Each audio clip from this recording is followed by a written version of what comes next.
tarde, boa noite. Esse é o podcast Juntando os Cacos, nosso 5º episódio. É a segunda parte sobre Ailton Krenak. Um episódio que rendeu bastante, né, Rafael? E a gente percebeu que era necessário fazer uma extensão, uma inédita extensão de episódio. Primeira vez que a gente está fazendo isso, mas se justifica pela riqueza de assuntos que a gente tem para tratar sobre isso. Então, Rafael, já te saudando e te recebendo para esse novo episódio, eu já pediria que tu trouxesse a tua notícia, como é que a gente começa usualmente o nosso podcast. E aí, tudo bem, Rafael? Felipe, eu vou te responder um tudo bem, tia, com a minha notícia, que a gente foi decretada essa semana, a gente está em 20 de fevereiro gravando, sábado, dessa vez. Essa semana foi decretada a bandeira preta em Porto Alegre, risco altíssimo de contágio de Covid. E é muito fácil a gente entender os porquês, né? Da gente estar na situação. E é muito fácil, eu vou dizer, com todas as letras, a gente apontar culpados do que está acontecendo. Quando tu tem um poder executivo, municipal, estadual e federal omisso, que ignoram regras básicas do distanciamento e que acreditam que o governo estadual, no caso, pintar um mapa é o que adianta, né? A partir de regras que eles criaram. Por exemplo, regras de leitos de UTI é um ponto que devia ser descartado, porque o número de leitos de UTI é o último de todos os gargalos, tá? Porque voltar de uma UTI com Covid é algo extremamente difícil, tá? Bom, mas aí em Porto Alegre a gente teve uma prefeitura que se elegeu, tomou posse em 1º de janeiro, e que disse que ia abrir todo o comércio. E o fez, ok? E tá o fazendo. Eu nem acho, sinceramente, eu nem posso culpar diretamente aquelas pessoas que aglomeram e tal, ainda que não vou tirar a responsabilidade, mas a gente tem que entender que nós temos governantes que deviam tomar algumas medidas cabíveis, né? Ao invés de ficar comprando cloroquina, tá? E dizer que esse tratamento é o que é o bastante, o tratamento necessário, tá? A gente tem cerca de 2% da população brasileira vacinada só, e esse 2% eu acho que entra, inclusive, as pessoas que tomaram só a primeira dose, não tomaram a segunda dose, então ainda não estão com a imunização completa. A maioria dessas imunizações estão sendo feitas pela Coronavac e não pela AstraZeneca, tá? Então, o quadro, nós sabemos muito bem que são os responsáveis por estar chegando nesse quadro. Eu nem entendo que é somente a população, mas muito mais os nossos governantes, que são omissos, que negam a ciência, que não escutam o que os especialistas estão dizendo, não escutam o que os biólogos estão dizendo, não escutam o que os epidemiologistas estão dizendo, não escutam aqueles médicos que estão e enfermeiros e médicas e enfermeiras que estão trabalhando na emergência da Covid, nos leitos de Covid incessantemente, ignoram total esse pessoal e só tendem aos desejos, mandos e desmandos do capital, das federações de indústria e comércio e dos sindicatos patronais. Então, por exemplo, a volta às aulas foi suspensa, tá? Essa semana por motivos óbvios, ok? Então é isso, a Precisou, gente tá chegou na nesse... bandeira preta para suspender as aulas, né? Um estado de contágio e de ocupação de leitos e tal, gravíssimo, para fazer uma medida óbvia, que é a suspensão das aulas. Aí é falsa dicotomia entre saúde e economia. É dicotomia entre vida e morte, na verdade. Não existe isso daí de saúde e economia. A dicotomia é entre vidas e morte, não entre saúde e economia. Mas, bueno, era isso. Eu vou ser breve. Felipe, dá aí o teu pitaco da vez, cara. O meu pitaco inicial, a minha notícia que eu trago é a prisão do deputado federal Daniel Oliveira, né? Esse é o nome dele. Silveira. Silveira. Foi Dani... que nem o Fux agora, não foi? Foi o Ele Fux, né? falou isso. Então aí tô Não, é o seguindo. presidente do STF, Fux, né? Ah, aqui então, a prisão do deputado Daniel. Daniel, como é que é o nome dele mesmo? Oliveira é o. Silveira. Alguém. Daniel Oliveira é o narrador, né? É o narrador, o Daniel Aí é Oliveira é bem gente melhor. boa. Aí é bem O melhor, Daniel Daniel Oliveira é gente Oliveira. boníssima, cara. Bom narrador. Mas a figura aí, Daniel Silveira, né? Essa figura truculenta, um machão, já foi preso tantas vezes, parece, né? Teve essa. Cara, ele Quando. disse que foi preso 90 vezes. Eu não conferi essa notícia aí, mas parece que é Foi. verdade. Ele falou. Ele era policial militar, alguma coisa Uhum, assim. no Rio de Janeiro. Então já é. Que é um dos berços de uma coisa chamada milícia, mas Pois beleza. é, e muito amigo do Bolsonaro, né? Seu fiel cão escudeiro, né? Então se entende bem essa figura por quem ele segue. E Uhum. então essa prisão foi dada em flagrante, né? Pela postagem de um vídeo. E depois ele estava gravando um vídeo, inclusive no momento que estava sendo preso. Então ele reiterou o flagrante. Se não fosse suficiente essa leitura sobre um flagrante estendido, sobre o primeiro vídeo que ele teria gravado, ele reiterou a gravação exatamente no momento que ele estava sendo preso, estava cometendo o crime que foi designado pelo Alexandre de Moraes, ministro do STF. Então, além de ser uma pessoa violenta, é uma pessoa bastante burra. Então, essa prisão do Daniel Silveira foi referendada pelo STF 11-0, por todos os ministros, inclusive pelo ministro indicado pelo Bolsonaro. E depois, posteriormente, a Câmara dos Deputados inicialmente teve uma discussão, uma tentativa de negociar uma saída, a liberação do deputado. O Arthur Lira tentou fazer essa articulação, né, com o STF, oferecendo então que iriam fazer rapidamente o trâmite do processo no Comitê de Ética para fazer uma punição ao deputado.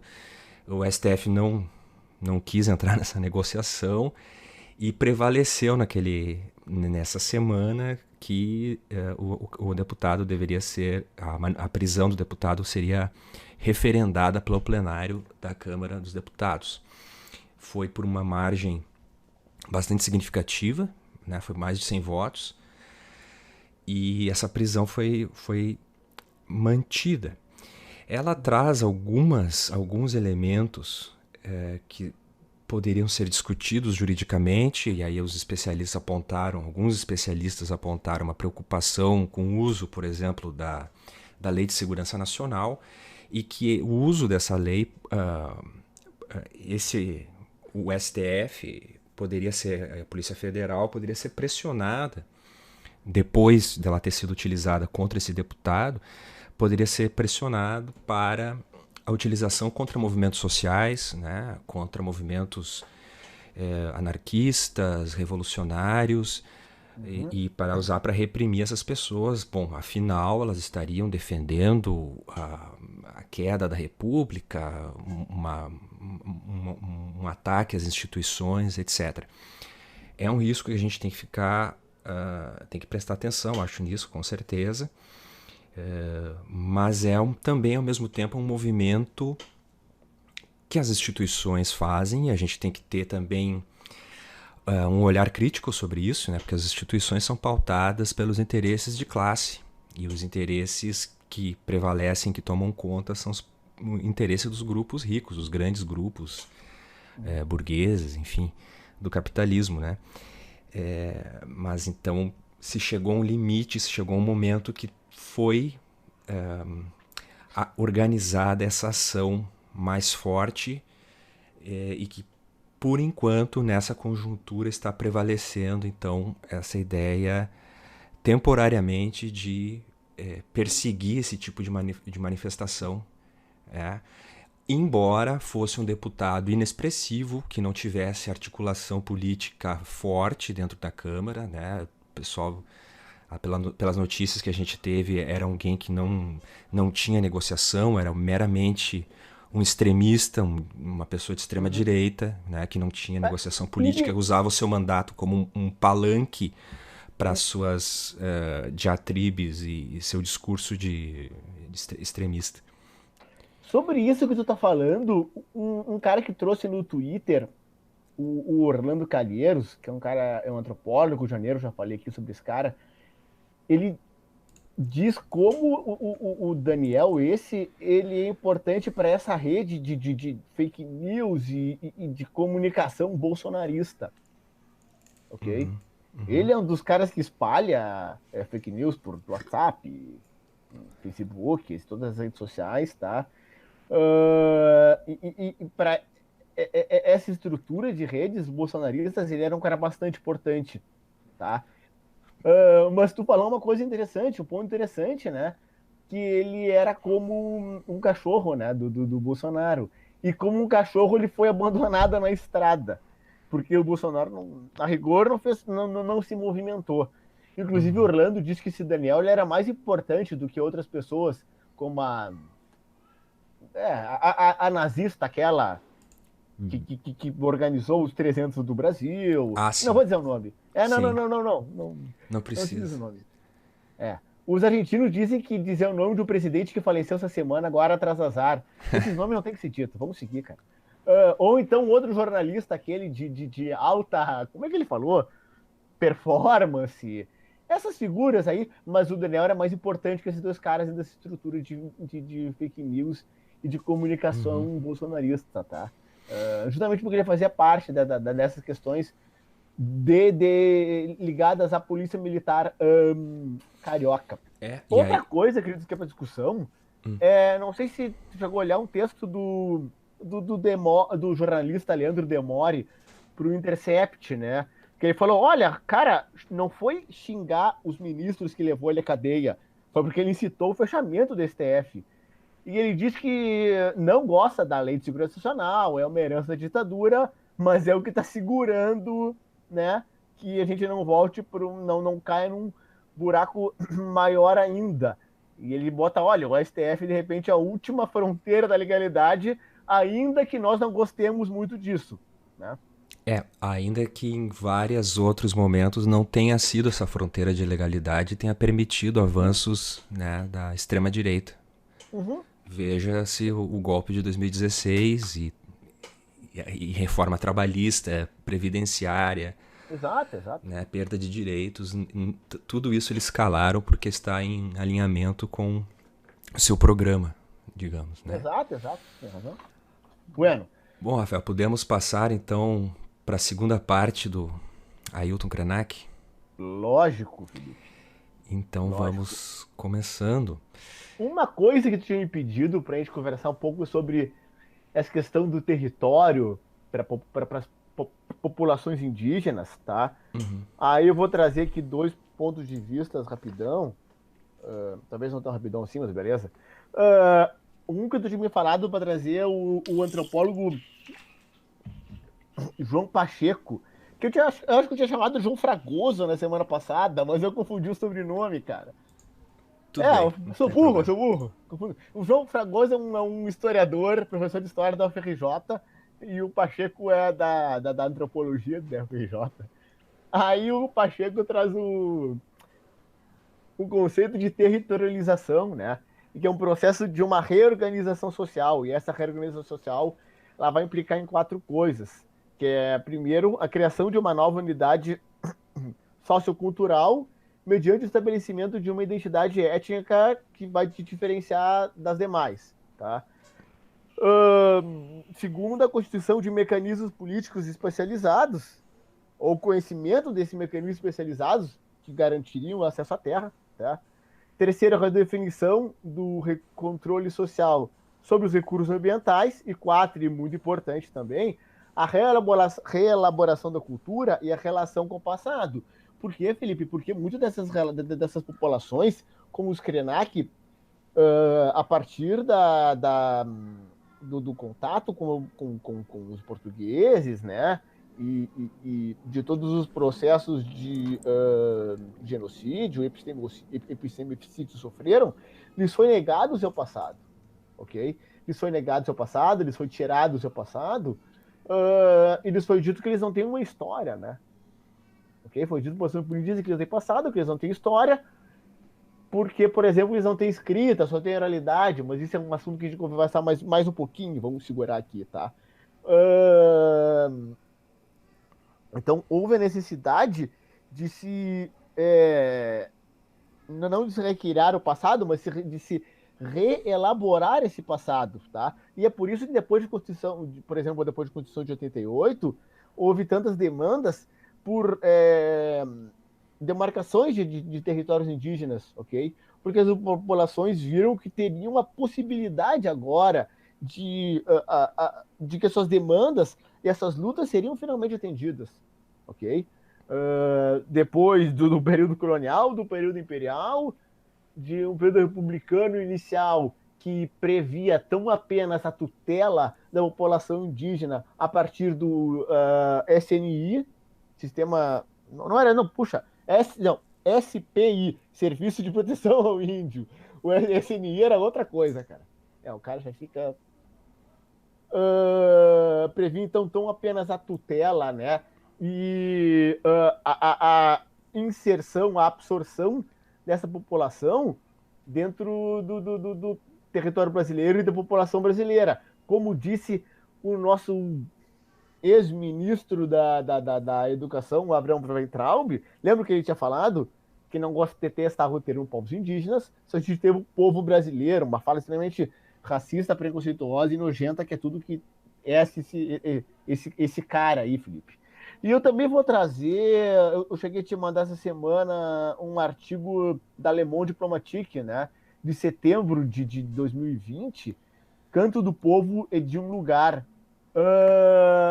em que ele diz como que essas culturas acabam se singularizando, esses territórios acabam se singularizando, se transformando, enquanto como essas populações entendem que tem que atender a necessidades da FUNAI para que tenham os seus territórios reconhecidos, né? E que, na verdade, a questão é entender os povos como plurais, e essa ideia de uma nação apenas é uma ideia de um povo singular, e foi implementada ali naquele contexto da modernidade, ok? É uma ideia muito violenta, né? Como tu colocou, uma ideia racista e que no seu extremo implica um extermínio, né? Para nivelar, para silenciar os segmentos que não se enquadram nesse perfil e nesse projeto de nação. Então, é tudo que a gente tem que combater mesmo e denunciar e identificar. Eu queria retomar um pouco o contexto, esse conceito de territorialização que tu apresentou, porque tem alguns fatos, eu acho, que a gente podia elaborar um pouco mais. Okay. E, às vezes, talvez eu vejo na imprensa e no senso comum, Rafael, uma visão que esse território ele seria mais vinculado à permanência e a uma espécie de pureza étnica da população que o ocupa, né? Então, bom, é o território da etnia tal que se perpetuou por tantas décadas, séculos, bom, então eles teriam o direito, né, a partir de toda a investigação que é feita, antropológica e tal, para reconhecer, sim, aquela população está lá há 120 anos, são os mesmos, são pessoas que têm a herança de tal coisa. Não é só isso, né, Rafael? Essa questão da territorialização, ela envolve o que tu muito bem apontou ali, uma reelaboração do passado por essas etnias, por esses grupos que se reconfiguram, que se reconstroem para fazer uma forma de apropriação desse passado e uma reconfiguração desse território com base nessas exigências da FUNAI, por exemplo, desses processos, né? Isso às vezes eu acho que é um pouco complicado para o povo assim, entender, até na esquerda a gente vê um pouco de não entendimento desse funcionamento, porque ele realmente é complexo, né? Essa questão das etnias indígenas, eu acho que foi o John Monteiro que falou isso na tese dele de livre docência, né? Historiador. O grande imbróglio que é essa questão das etnias, de definir etnias e territórios no Brasil, né? Como isso se sobrepõem, se confundem. Então, tem um papel também de uma forma de uma representação do passado que é construída no presente, né? Por parte desses indígenas, por parte dessas populações remanescentes. É um assunto bastante rico e muito interessante. O que tu teria para comentar sobre isso? Cara, é isso, de acordo, porque a questão da etnia, a partir da questão de diferenciação, ela vai estar eminentemente ligada a essa questão do território, né? Porque essa população, com toda outra população, mas a população que vai necessitar do território, claro, para reelaborar seu passado, mas que possa manter um certo estilo de vida, ok? Não gosto do termo de vida tradicional, porque ele é muito essencialista, assim, sabe? Mas, e a gente vai chegar mais tarde sobre isso, um estilo de vida não extremamente tutelado pelo Estado brasileiro e um estilo de vida que é diferenciado do estilo de vida capitalista contemporâneo, ok? Então, tu precisa de um território, por exemplo, aonde essa população possa manter sua roça, onde essa população possa caçar, onde essa população possa beber água do rio, para pescar. E com os avanços da mineração e da plantação de soja e da criação de gado para essas regiões, Felipe, esse estilo de vida não mais é possível. Né? Não mais é possível. E também em relação. Tem uma questão da sobrevivência, são os recursos materiais que eles precisam ter esse acesso, mas também a sobrevivência pelo acesso aos recursos simbólicos daquele território, né? Que a preenchem manutenção e dão sentido aos corpos e às vidas dessas pessoas, né? O território a gente mantém falou muito disso no último episódio. O território mantém etnia, Felipe. O território mantém identidade e é capaz de manter etnia. Porque essas coisas ali estão ligadas, a gente não pode ver elas como dissociadas. A gente não pode ver a manutenção desse modo de vida como algo dissociado da etnia. Porque a forma de como eles caçam, a forma de como eles pescam, a forma de como eles plantam, vai estar ligado com toda uma cosmovisão dessa etnia. Tá? E aí a gente teria o outro ponto. E ele tá ligado a esse, Felipe, também sabe? Tá ligado a esse. Porque, assim, ó, quando a gente fala em modernidade, em contemporaneidade e num capitalismo a partir de 1700, baseado muito a partir de pensadores iluministas, a gente tem uma divisão entre natureza e cultura, entre natureza e humanidade, né? Aí o Ailton Krenak, ele pergunta, por acaso a humanidade não faz parte também da natureza?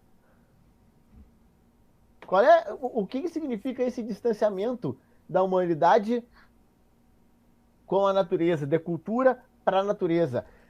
Então a humanidade vai ser voltada para a cultura, né? E a natureza é tudo aquilo que não é humano. E aí, Felipe, tu tem um problema muito, muito, muito grave. Que discursos racistas vão aproximar populações não europeias da animalização. Então você vai dizer que essas populações não têm cultura. Entende?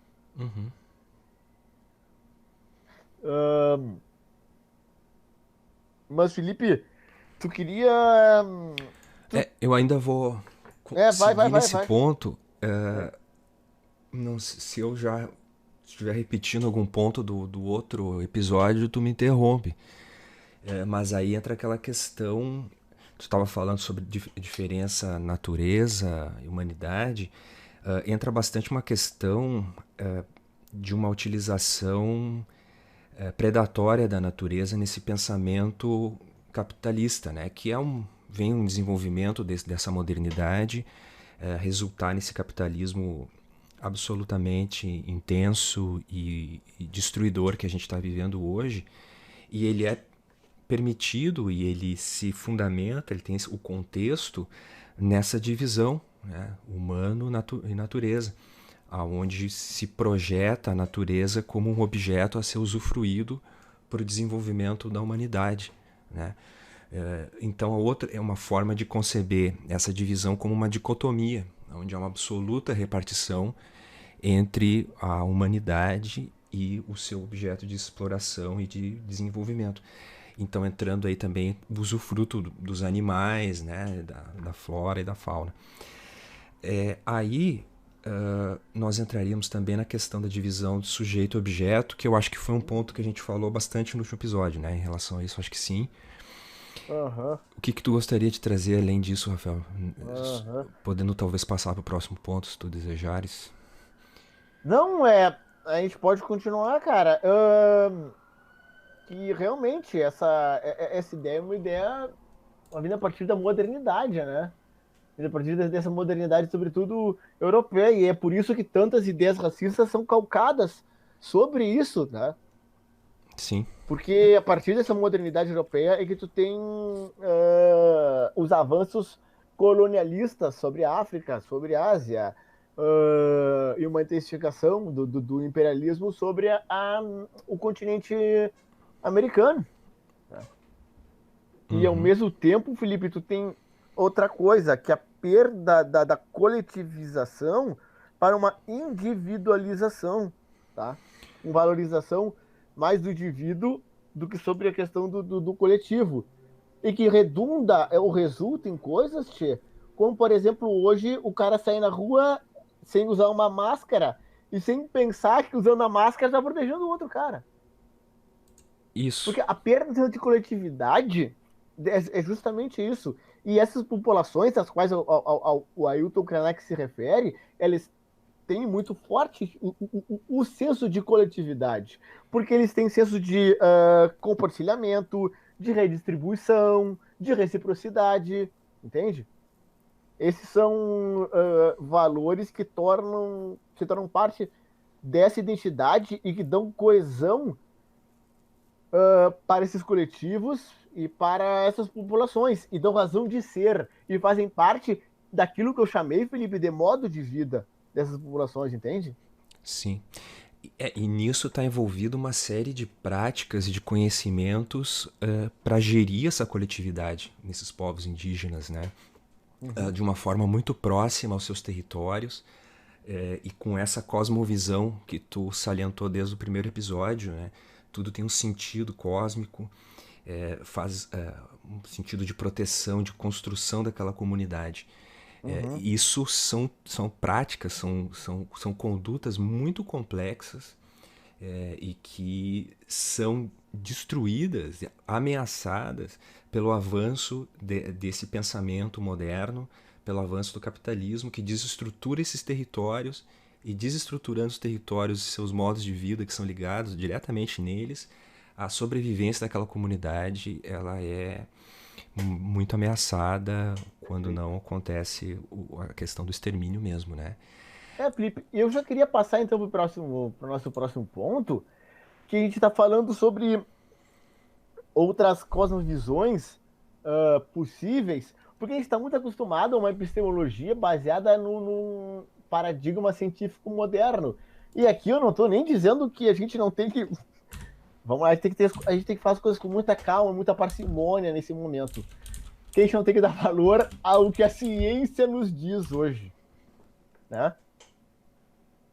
evidente, né? A gente está diante de uma pandemia e pessoas que negam os conhecimentos científicos. Não é isso que a gente está falando, né? A gente deixa isso bem evidente, bem explicadinho, tá? Mas, enfim, essas populações vão enxergar e entender o mundo de outras maneiras. Por isso que a gente está falando em outras cosmovisões, em outras epistemologias, em outras filosofias, né? Porque, por exemplo, a filosofia é uma palavra muito bonita que os europeus tomaram para si, né?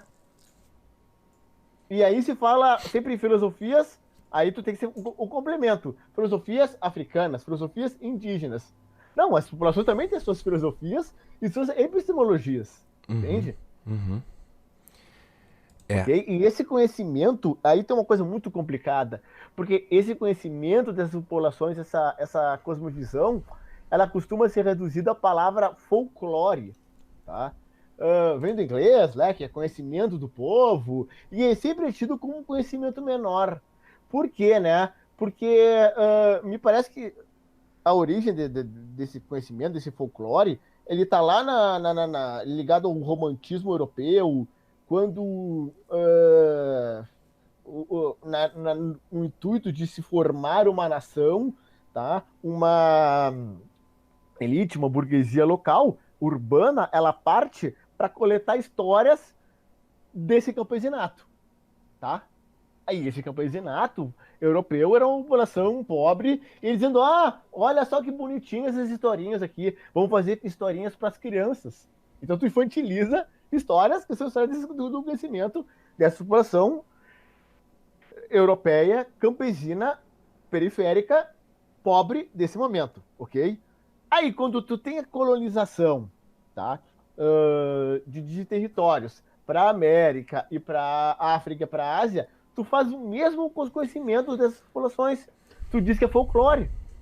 Então, tu diminui, tu diz que é conhecimento menor. E olha como essa prática é extremamente, novamente, racista, preconceituosa e perigosa. Eu não gosto para folclore, assim, de usá-la, e por isso a gente tem muito cuidado quando a gente trata, por exemplo, na educação, sobre, hoje vamos falar sobre lendas indígenas.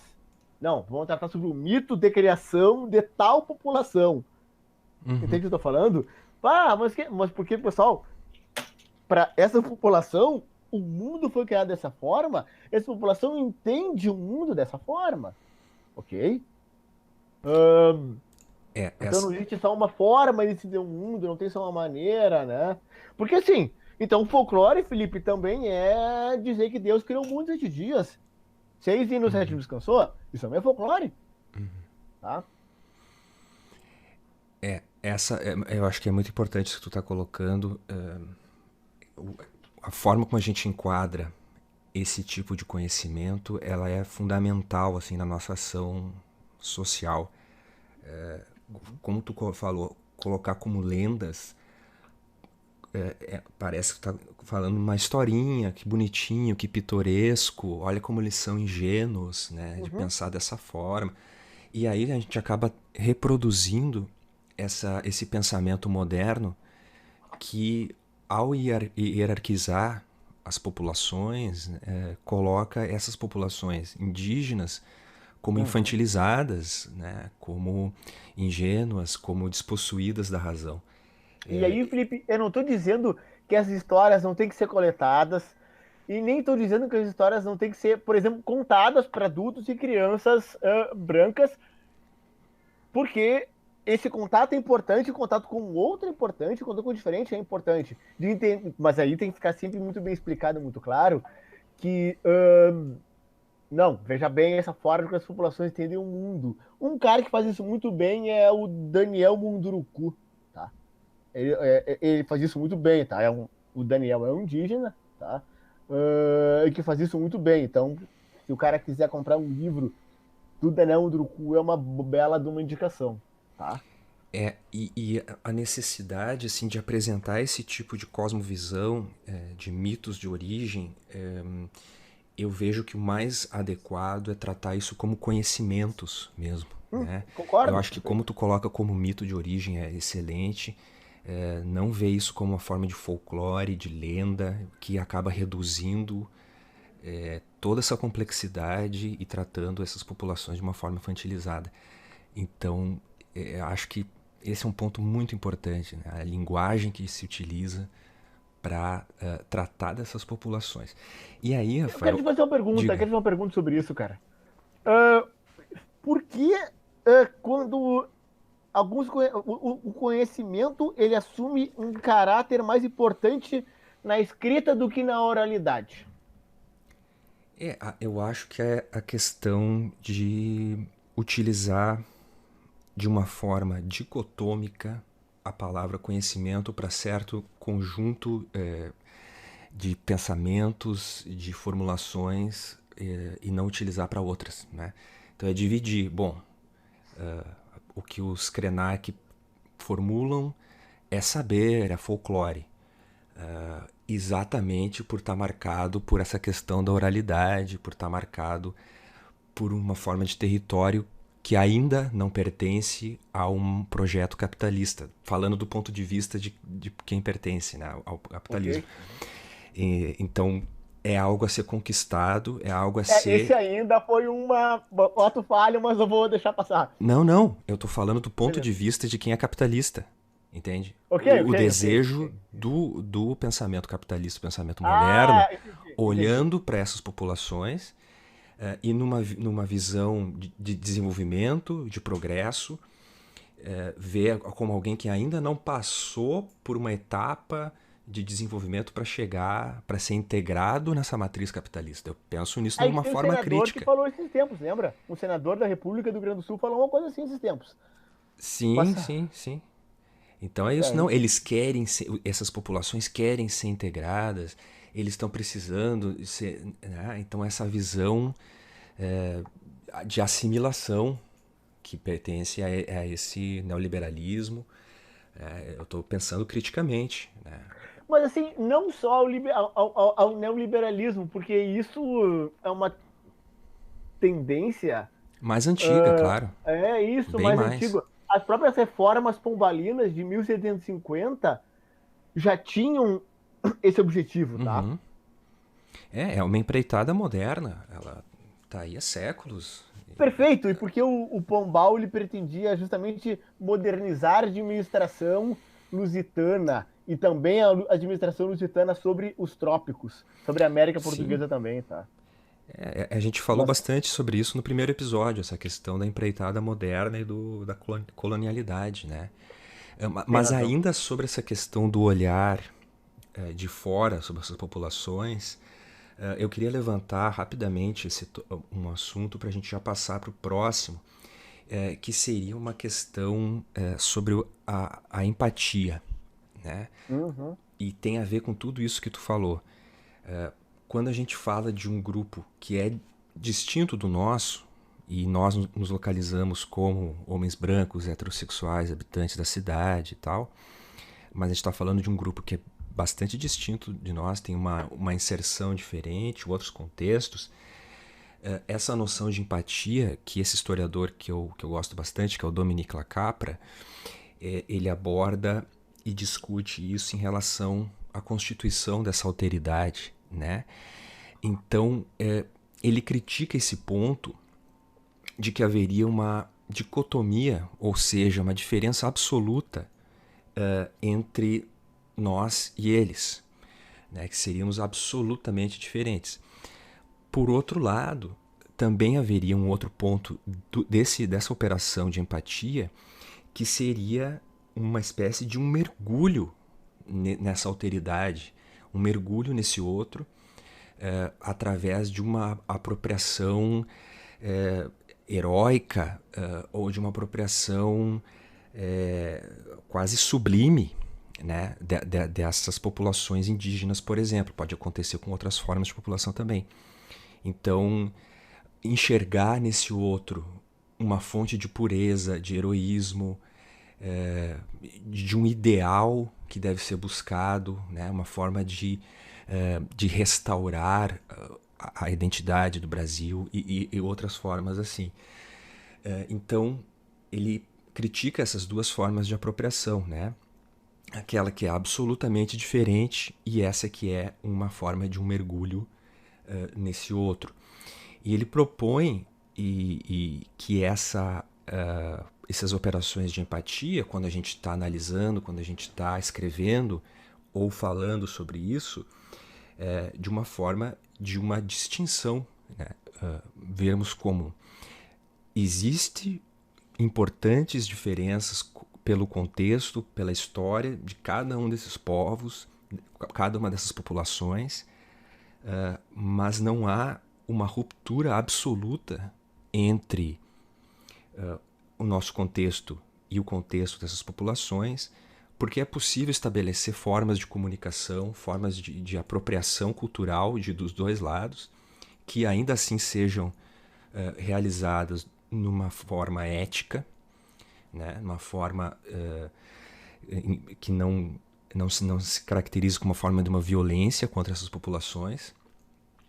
Então seria esse tipo de proposta que ele coloca. Então ele fala assim, né? Essa resposta empática, ela se distingue de uma identificação incorporativa ou projetiva. O conceito da psicanálise de projeção, né? Implica então um modo de identificação que reconhece essa diferença entre eu e o outro, mas não elimina e nem assimila a sua diferença ou sua alteridade.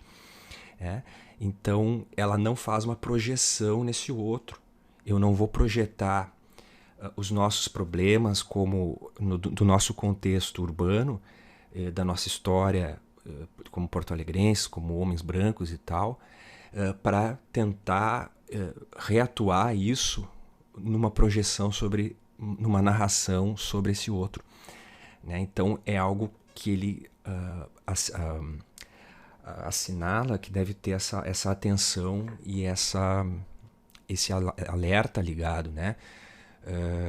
Então não ser uma forma de essa leitura desses povos, a leitura da alteridade, não instrumentalizar essa leitura como meio de descobrir a nossa verdadeira identidade.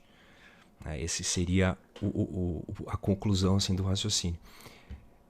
Então, se tu tiver algum comentário, Rafael, alguma observação, senão a gente passa pro... Eu ia dar prosseguimento, mas eu te perguntar se você não queria falar brevemente sobre a gente vai citar de novo o nosso amigo Certeau e contar como é que ele entende a forma de como a escrita legitima o conhecimento. Tá. Tu quer que eu fale ou tu quer começar? Não, pode, vai. Como a escrita legitima o conhecimento. O Certeau... A gente já falou do Certeau no episódio passado. Uhum. Tá voltando aqui nosso amigo, né? Não, sem dúvida, é um escritor que tem uma obra fantástica. Como a escrita legitima o conhecimento. O Certeau coloca que a escrita é uma empreitada moderna por excelência, né?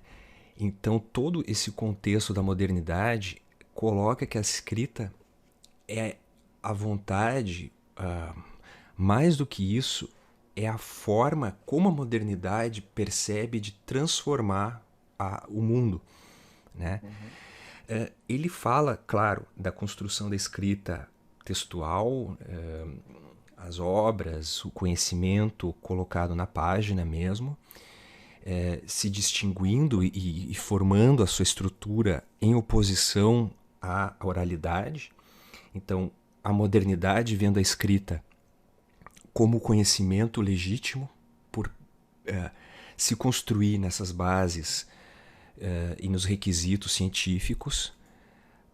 Mas ele coloca uma outra coisa que eu acho muitíssimo interessante, que também é a forma que a escrita pode se desenvolver fora da página, né? E isso é algo sensacional. Ele fala por essas populações, por exemplo, que são populações subalternas, não inseridas no projeto da nação, não inseridas no projeto urbano, né? Que são aquelas populações que não vão usufruir do dividendo da cidade, né? Das benesses da cidade, das benesses da nação. Essas populações padecem da escrita sobre seus corpos, né? Então, a população que não se enquadra pode ser escrita como a população criminosa, como os vagabundos, como os sem ajuste a esse projeto. E como que ela é escrita? Ela não é escrita com letras, mas ela é escrita na base do cacetete, do gás lacrimogênio, da fome, né? Então os corpos dessas pessoas são escritos por instrumentos da urbanização, do projeto da nação. Então, a escrita no Certeau, ela tem essa visão um pouco mais ampla também, né? De ser não somente uma escrita... ele fala de uma base que não é linguística, de usar ferramentas linguísticas para se analisar práticas que não são linguísticas. É uma forma de descrevê-las utilizando essas ferramentas. Uhum. Entende? E eu acho essa abordagem muito interessante e tento trabalhar com ela também no meu mestrado. E é interessante porque é perfeitamente possível de entender tudo isso que a gente está conversando aqui sobre a questão da folclorização a partir dessa perspectiva, né? Sem dúvida. Sem dúvida, sem dúvida. Só que também o que o Certeau faz, e ele faz isso como uma crítica ao Foucault, por exemplo, ao trabalho sobre a cultura disciplinar, sobre a disciplinarização, que o Foucault teria ficado restrito muito à construção desses dispositivos, né? Como que eles funcionam, quais são seus elementos, seus discursos, suas práticas. E não teria avaliado ou analisado as franjas e o que não se enquadra naquilo, né? Então, toda essa população que sofre esses processos, pelo seu lado, ressignifica essas práticas muitas vezes, né? Perfeito. Se Sim, esquiva perfeito. dessas práticas, constrói outras com base nessas ferramentas também, né? Nesses instrumentos que são construídos para enquadrá-los. Então é um ponto bastante importante também do Certeau. Essas populações indígenas estariam nessas franjas, por exemplo, que a gente está conversando, né? Agora, um ponto que um termo que o Ailton Krenak nos traz, não é dele esse conceito, é o de antropoceno, que eu penso, cara, é muito louco isso, porque a gente está falando de uma era geológica construída a partir da Revolução Industrial, tia. É uma era geológica que surge na Revolução Industrial. Aí, o Ailton Krenak, citando o Yanomami Davi Kupenawa, que eu já disse aqui, ele fala que o mundo acredita que tudo é mercadoria, a ponto de projetar nela o que somos capazes de experimentar. A gente só pensa o mundo a partir da mercadoria e a partir do capitalismo. E essa, se tu for para pensar, uma crítica para o Marx já tinha. Eu não gosto desse tipo de aproximação. Eu fiz, mas eu não gosto, assim, né?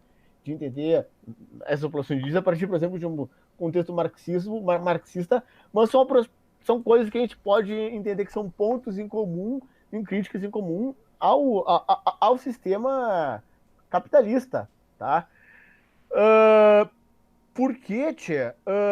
Porque essa ideia de que o mundo acredita que tudo pode ser uma mercadoria, ela está intrinsecamente ligada a esse individualismo liberal, tá? E ele vai ser tanto a causa como a consequência dessa separação do homem sobre a natureza que a gente falou, que o homem acreditando que tudo pode ser mercadoria, o rio pode ser mercadoria, a floresta pode ser mercadoria, a terra pode ser mercadoria, tudo pode ser mercadoria, ok? E isso, Felipe, me parece que é para sustentar o que a gente vai chamar, grosso modo, assim, de American Way of Life, né? O modo de vida americano, o modo de vida consumista, um modo de vida urbano, um modo de vida capitalista. Tá legal? E ele se pergunta qual é a humanidade do Antropoceno? Qual é a humanidade construída a partir do Antropoceno? Quem é que fez essa pergunta, perdão? O Ailton Krenak. Ah, tá. Qual a humanidade do Antropoceno, né?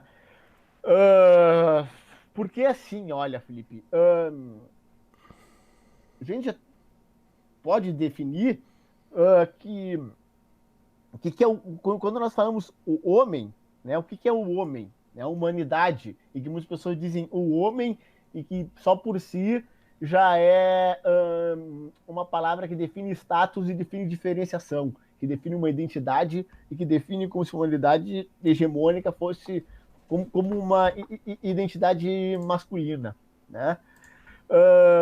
Mas Ailton Krenak diz que o homem é uma abstração de humanidade. E se pergunta, mas então que unidade é essa? Quem é essa humanidade do Antropoceno, né?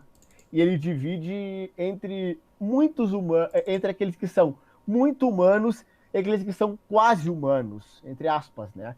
E esses que seriam definidos e entendidos como quase humanos, eles estão sendo exterminados, porque eles querem ficar fora dessa dança civilizadora, tá? Porque eles não querem dançar nessa coreografia estranha e eles são tirados de cena desse palco da humanidade por epidemias, por pobreza, pela fome, pela violência, pelas guerras, ok?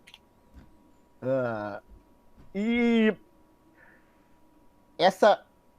esse conceito entendido como homem, como humanidade, esse homem, essa abstração de humanidade, né?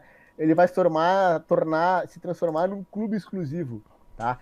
E esse clube exclusivo, inclusive, ele vai estar previsto na Declaração Universal dos Direitos dos Homens e dos Cidadãos, né? Dito lá desde a Revolução Francesa e repaginado depois de 1848 na Declaração Universal dos Direitos Humanos, tá? Entendido dentro dos protocolos e dentro das instituições, tá? Esse homem, essa humanidade que surge nesse período que a gente está definindo como um período modernizador, ele foi devastando e destruindo tudo ao seu redor, tá? Segundo as palavras do Ailton Krenak, é como se tivessem elegido uma casta, a humanidade, que é esse homem branco europeu, essa masculinidade, essa branquitude, tá? Se define como uma casta e todos que estão fora dela são essa subhumanidade. Essa distinção ela é muito importante. Ponderar que é uma parte da população global que se beneficia disso. Não utilizar esse conceito muito abrangente e por causa disso gerando uma forma de indistinção de humanidade. É uma parcela que se beneficia disso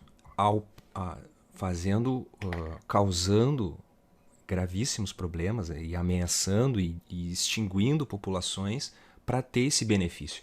Esse tipo de leitura que o Krenak apresenta, ela é muito importante para contrastar com outras que fazem essa generalização de humanidade e também que não colocam essa forma de produção predatória como a responsável por essa destruição, por essa ameaça global do antropoceno. Né? Então, bom, a responsabilidade é da humanidade, a responsabilidade é da industrialização, uma industrialização neutralizada, como se fosse própria de todos os tipos de formas de produção.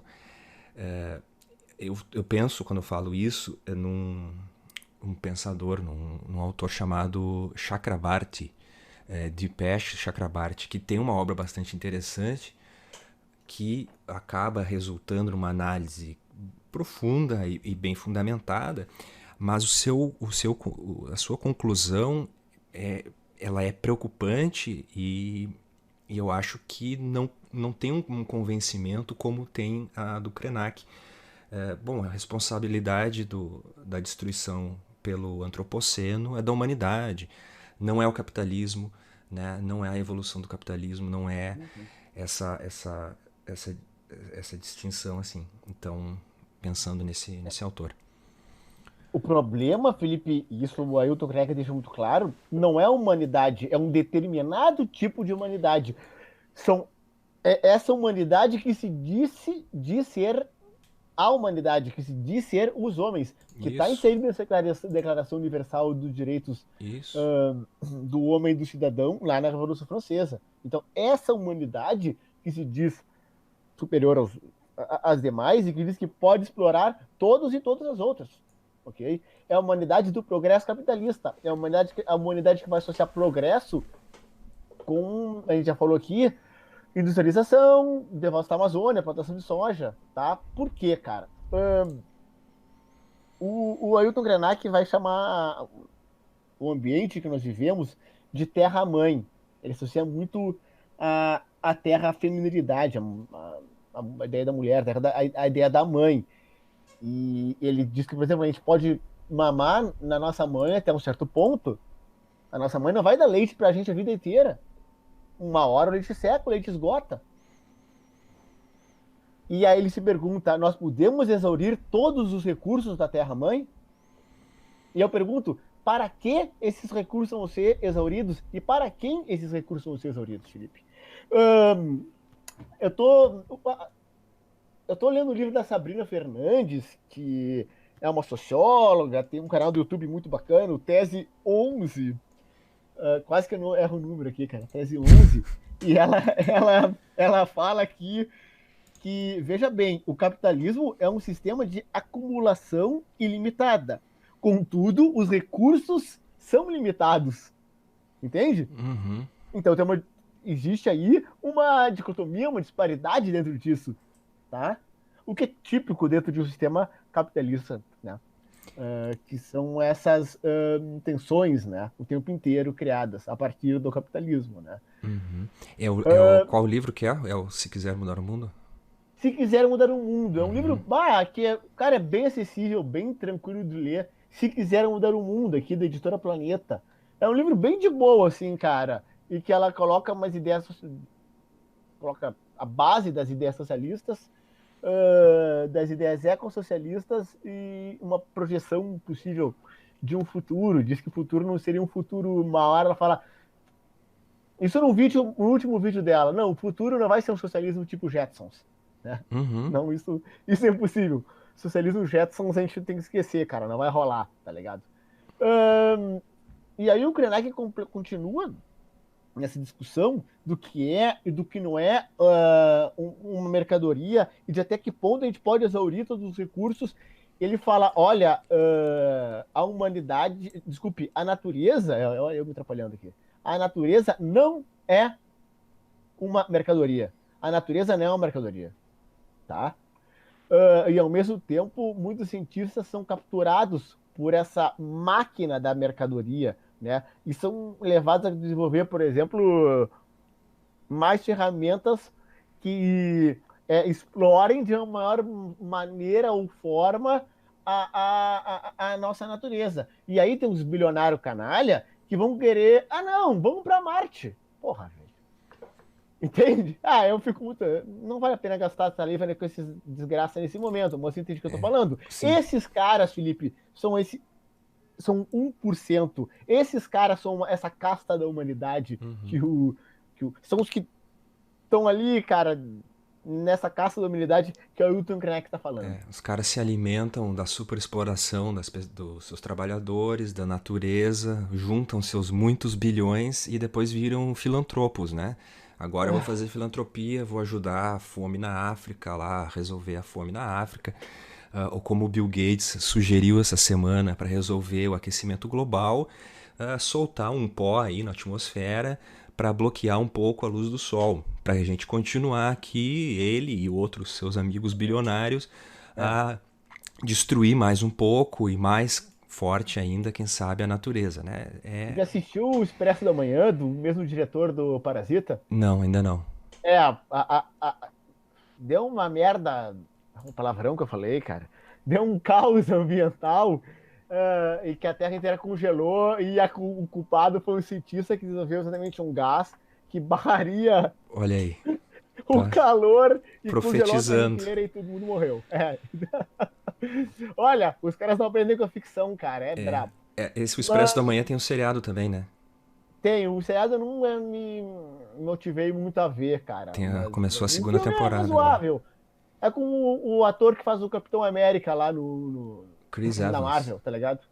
É com esse cara. Chris Evans. Ahn, Vamos passar aí, Felipe, então pro final, o vamos, eu último vou bloco? encaminhando no final já. Eu vou encaminhando no final, tá? Então tá, então Ahn, qual que é a tua dica aí, Rafael? Dicas culturais. só deixa eu Tu tem dar mais uma um ponto? encerradinha Manda. aqui em algumas coisas que o Hilton Krenak fala sobre essa questão de ideia de progresso, tá? E a relação dela com o antropoceno, e dessa ideia de uma humanidade desvirtuada, assim, tá? Bom, em 1500, em 1600, tá? O sujeito, ele vinha da Europa e era uma peste ambulante, contaminava populações indígenas, tá? E vários desses eventos, dessa vinda, tá, dos europeus para o continente americano, para o continente africano, para o continente asiático, foram o desastre desse tempo, daquele tempo, tá? E a continuidade do desastre e o desastre do nosso tempo é o antropoceno, tá? Encerro dizendo mais uma franzinha curta aqui do Krenak, do Ailton Krenak. Que a ideia, esse caminho proposto para essa humanidade é o progresso, é uma ideia prospectiva de que estamos indo para algum lugar. Há um horizonte, estamos indo para lá e vamos largando no percurso tudo que não interessa, o que sobra, a subhumanidade. Alguns de nós fazemos parte dela. Então, dentro dessa humanidade, existem sujeitos, existem pessoas, existem identidades, existem memórias, existem lembranças, existem afetos e que estão sendo ignorados e que estão sendo devastados. Tá? Nós vamos sim para as dicas culturais. Vai, começa aí. Posso começar? Enquanto a gente estava conversando sobre essa questão de antropoceno, de humanidade, me lembrei de mais uma indicação. É o podcast lá do B do Rio, o episódio onde eles entrevistam o professor Alisson Mascaro. Tá? Quem tem aí o Spotify, Deezer, sei lá, acho que eles estão em várias plataformas, né? E no site do Central 3 também, eu acho, né? Quem não tem nenhuma plataforma pode ouvir direto do Central 3, que é uma rede de podcasts, é muito legal. E nessa entrevista, o professor Alisson Mascaro é mais do que uma entrevista, assim, é um pronunciamento aí de mais de uma hora. É professor de direito, né? Professor de direito, professor socialista.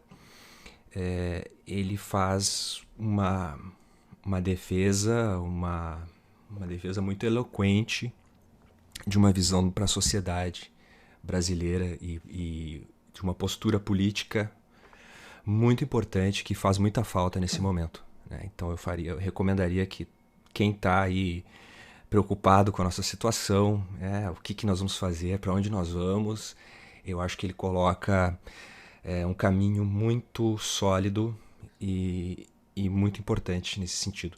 E já vou emendar minha segunda recomendação. Quem não tá preocupado não tá entendendo, cara. Exatamente. Não tá acompanhando a notícia, Exatamente. Tá noutra vibe. A fala dele, esse pronunciamento trabalha muito essa questão da apatia também, né? Do desânimo e dessa situação que a classe trabalhadora, que o Brasil está vivendo nesse momento. E a apatia, o desânimo, a gente tem que entender como consequências da exploração neoliberal, cara. E da ideia de que o neoliberalismo da ideia nefasta, assim, de que não existe outras alternativas para além do neoliberalismo. Isso, a destruição da esperança, né? Destruição de um futuro que não seja um futuro apocalíptico e completo desalento. E a minha segunda recomendação é o romance A Outra Volta do Parafuso, do Henry James.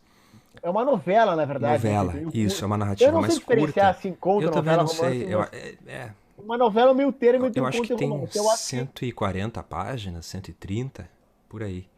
Sim. Então é uma narrativa um pouco mais curta e passa assim muito bem escrita, uma leitura, eu diria, pela linguagem, pela forma magistral que ele escreve, uma linguagem assim acessível e ao mesmo tempo muito rica. E uma trama de suspense muito bem construído e com um final assim bastante ambíguo, que te provoca um pensamento assim que fica O que eu contigo mais assim, né? gosto são essas duas coisas que tu disse. Eu já li esse conto umas 2, 3 vezes, Felipe. E o que eu mais gosto nele é que ele sempre te. Toda vez que eu li, sempre dá um suspense, o cara lê e começa a ficar nervoso, a suar, a mão fica molhada, cara. Porque, cara, ele deixa um suspense melhor que muitos filmes que a gente consegue acompanhar Sim. hoje em dia, entende? Uhum. Fica nervoso, querendo saber o que tá acontecendo, ele te É, prende, é uma leitura que te prende e é de uma forma e te assusta, tu fica com medo, tu isso tá é com uma medo coisa lendo de uma aquele livro. forma econômica, né? Sem melodrama, sem exageros, assim. Ele constrói aquilo de uma forma muito pontual, assim, muito bem feita. E as tuas recomendações, Rafael? Não, só lembrar a trama, né? É uma babá que vai cuidar de 2 crianças numa casa antiga na Inglaterra e coisas estranhas acontecem, né? Isso, E isso. ela não sabe o que são essas coisas estranhas que estão acontecendo com a babá e com pessoas que. Desculpe, com as crianças e com as pessoas que estão em volta delas. E tem uma questão de metanarrativa também que traz um complicador a mais para a história, porque no início da novela, do conto, o narrador está numa festa de Natal, né? Na véspera de Natal, acho que é. E todo mundo está contando histórias de terror e tal.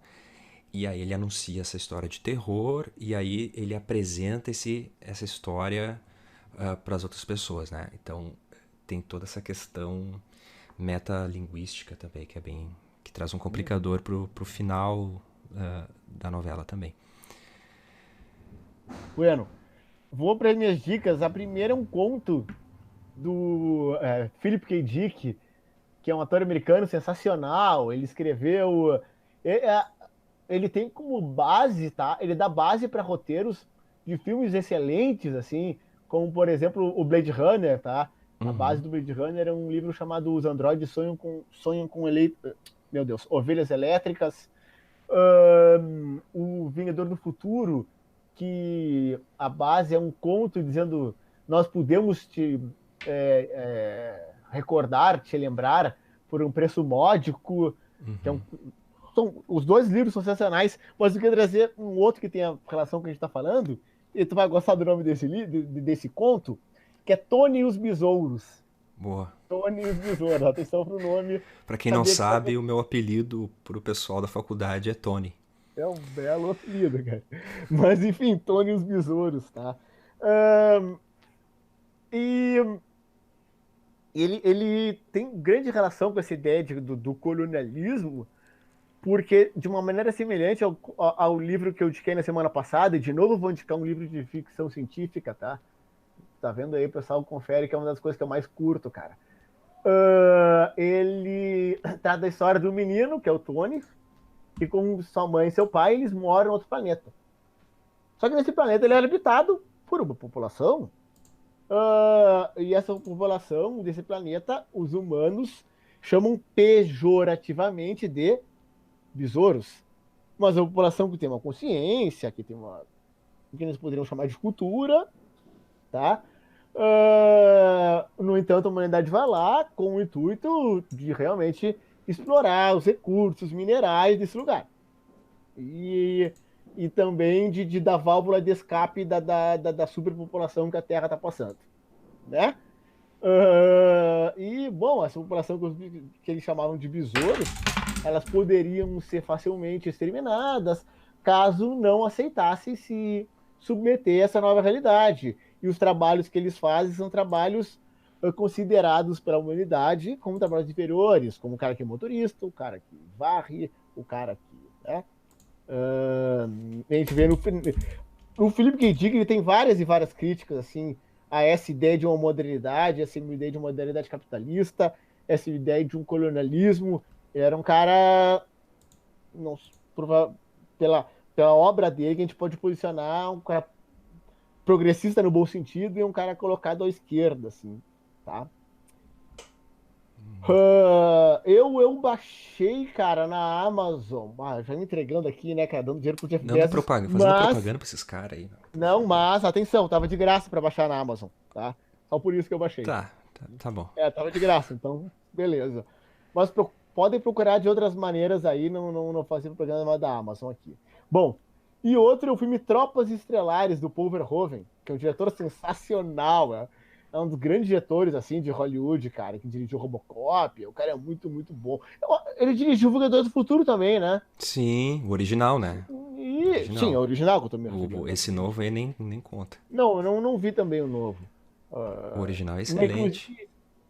Inclusive o plot do original é muito mais parecido com o plot do conto do Philip K. Dick, tá? Uhum. Bom, no Tropas Estelares, é isso, a humanidade, ela vai conquistando novos planetas e, bom, né, uma população que tá lá resistindo, né, a esse avanço. E a gente vive numa espécie de sociedade futurística com fortes elementos nacionalistas, fascistas, tá?